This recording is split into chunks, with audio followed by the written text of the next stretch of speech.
Hello and welcome to our next instalment of the book of Ruth. We had Naomi, who was married to Elimelech. They went, after the harvest failed, they went over to Moab. They had two sons. Elimelech died. The two sons married, Orpah and Ruth, and then the two sons died. So then there was Naomi and her two daughters-in-law, two Gentile women, who she then started to take back to Israel and then realized that wasn't a good idea.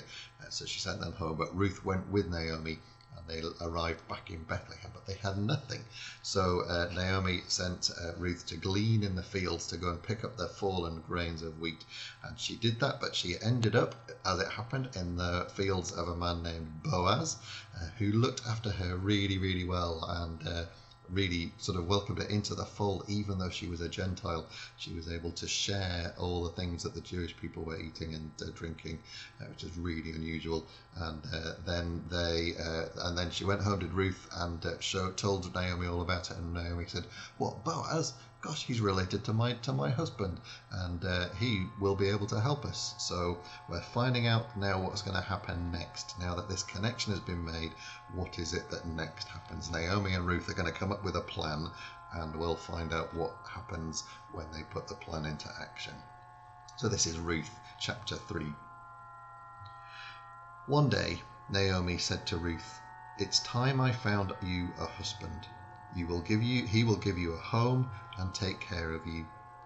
You have been picking up grain alongside the women who work for Boaz, and you know he is a relative of ours. Tonight he will be threshing the grain. Now take a bath and put on some perfume, then dress in your best clothes.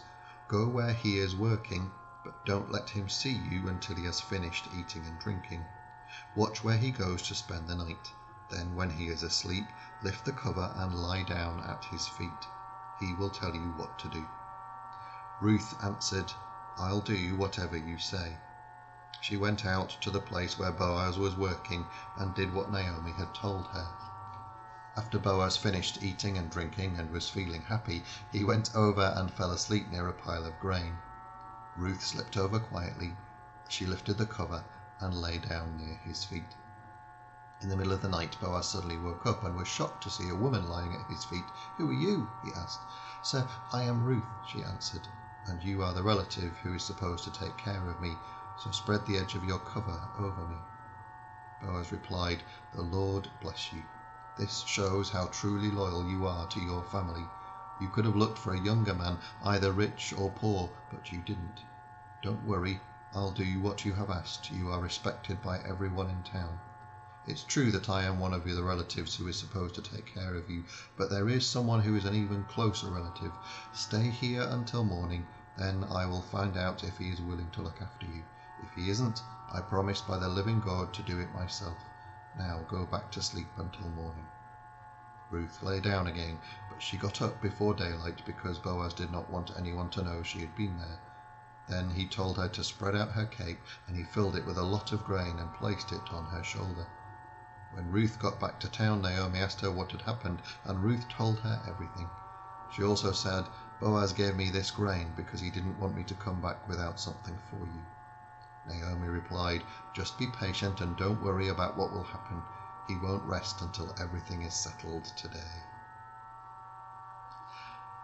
Once again, our final verse really sort of sets up what's going to happen next as we find out what's going to happen in this story. So here we are.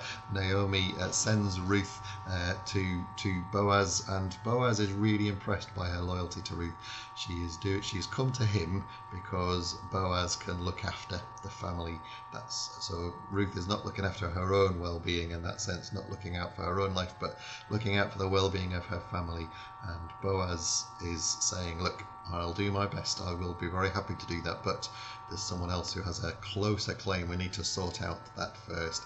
And that's what we'll be doing tomorrow. So join us for that as we read Ruth chapter 4 tomorrow.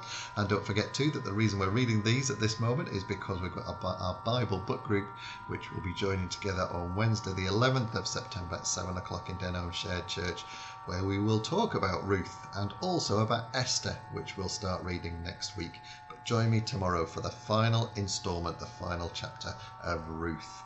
I'll see you then. Have a good day today. All the best. God bless. Bye-bye.